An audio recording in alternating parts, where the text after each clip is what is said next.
Wanna know how to create a real-time digital stopwatch in Zappa?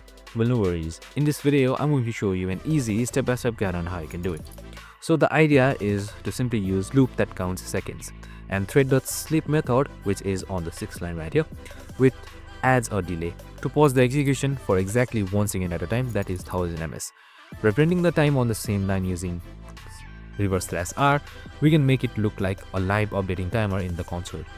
This technique is perfect to understand loops, time delays, and updating console input dynamically. You can adjust the loop limit to run longer or shorter timers. For example, you can make a countdown or stopwatch for 30 seconds, a minute, or even hours.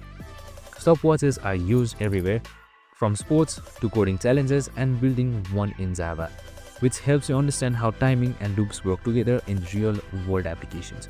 It's simple, fun, and a great way to practice programming fundamentals. And that's it, super simple and easy. I hope this video helped. If it did, make sure to like, subscribe, and tune in with us for more of these videos. See you in the next one.